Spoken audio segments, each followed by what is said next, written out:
So, do you know who Grace Randolph is? Nope. She is a YouTuber that does movie reviews, and she goes like, well, and like I sort of find her voice a little bit annoying, but from time to time she gets early access. She's actually sort of like a Hollywood shill, and she likes so she gets a lot of first access, early access. She gets Yeah. invited to Okay. screenings and stuff, right? I can imagine. Okay. So most of her takes are correct. Some of her like leaks that she gets are correct. Some of them are not. However, there was one that came out, I believe, February 9th. And this sort of got me. Do you remember when James Gunn said, "I just watched The Flash and it's one of the best DC movies I've ever seen"? Remember he said that in his DC thing. He talked about like the slate of the DC slate thing that's coming out. Oh yeah. So the thing is that this is what Grafe Randolph said on February 9th. I hear that it's going to be a former Batman who cameos at the end of The Flash and could potentially stick around as the new permanent This one. DCU Okay. Batman. Yeah. Damien's Okay. dad, Pattinson, is still a solo thing. I know who it is, but it would be uncool to reveal the whole thing. So who do you think it's going to be? Yeah. Okay. I think I know what you're gonna get. So the thing Rumor. is, Yeah. yeah, Rumors. go ahead. It's Christian Bale. That's the Yeah, I rumor think it's going to be circulating. Christian Bale. I don't think it's going to be George Clooney. And we already know that Val Kilmer, he can't talk anymore.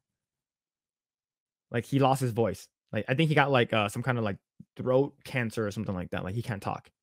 So it's really, really hard for him to talk.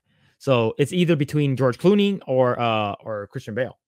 And in my opinion, I think it might be Christian Bale because I don't because nobody likes those bat nipples. Nobody likes those bat nipples. But so she actually went on and said it's 8 hours ago. Awesome. I specifically said potentially. Actual scoop RE the Flash cameo holds 100% true. Excited to see who Gunn casts as Batman. So let's go ahead and read this. New actor, right? Grace Randolph explains this. And let's go over here. Okay, so she said potentially. So I'm not sure. And I believe she goes out and says that she might be able to see the movie on Monday, which is pretty nutty. So let's go ahead and continue reading this.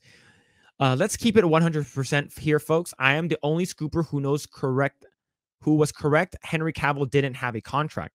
I broke the story that Keaton and Supergirl were removed from the end of The Flash. I also broke the story that there was a new cameo with a character from a few decades ago. Then, by triangulating my sources, I was able to correct identity the cameo with a tease narrowing it down to 3 people without actually ruining it. There is another new unrevealed cameo in The Flash. Good night. See you guys. See you tomorrow for the Super Bowl. And then she also says this right here. Also, let's head this off. There is the Flash test screening coming this coming week, Monday, I believe, and it is very likely there will be a showing an older cut without all the recent filmed cameos, so they don't leak. The film continues to test quite well. So the thing is, what I was hoping for was to have Terry McGinnis as Batman Beyond, and then having Michael Keaton play Bruce Wayne, like an old Bruce Wayne, showing him the ropes and stuff like that. And that would have been cool, but we probably won't ever get that. Are you excited for this news? Are you unsure? Yeah, I'm unsure. I'm not really that excited for superhero movies anymore, honestly. Yeah, man. It definitely feels like they're running out of ideas, so they're trying to bring back nostalgia. Yeah. Right? They're trying to hype up stuff with nostalgia. And that's what they're doing with what's it called again? The Flash, with bringing back a bunch of older characters. And I think nostalgia works when it's done correctly. Like I think Doctor Strange one was done okay, I guess. But you have stuff that, oh, we're gonna make a part 5 of Indiana Jones. Who's excited for that? I don't. Do to be honest, I could care less about Indiana Jones. I just want to be entertained. Overall, if they're saying that this movie is good, it better be freaking good, right? It better not be because you're saying it's good. It's because like, oh, I got a test screening. I got I got a goodie bag, so it's I have to say it's good. So like I want reliable sources when it comes to reviewing movies, and I just hope this one is to be honest, I still don't know how I feel about this. Like I'm on the same boat as you. I did really like The Dark Knight, like the Dark Knight Yeah. trilogy with Mhm. Chris Nolan. Yeah, that's great. But I don't know, having Christian Bale coming back. I think a lot more people like Michael Keaton, in my opinion, than Christian Bale. Like I know that they didn't like the. And and then yeah, there was also a point issued out. I forgot whose video it was, but didn't Christian Bale said he would only come back if Christopher Nolan was directing? I know there was yeah, he mentioned something like that. So it'll be counterintuitive, or he's backing out on that if he comes back.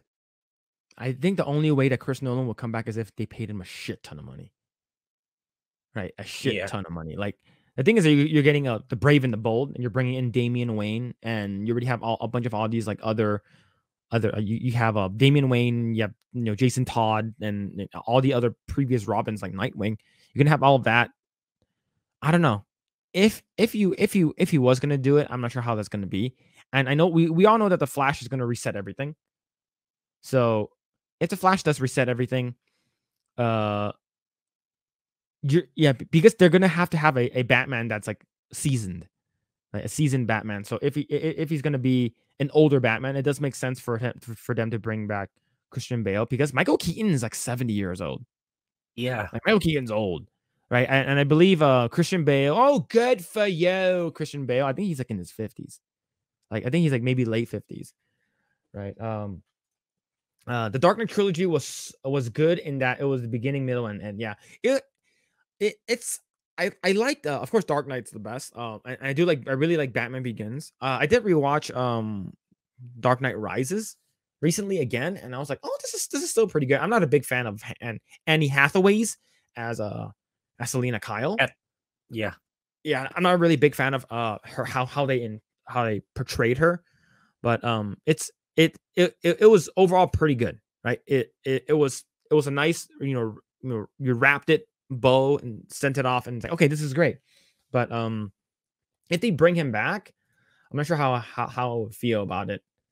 Yeah, and I think that's point also for comparing comic books and manga.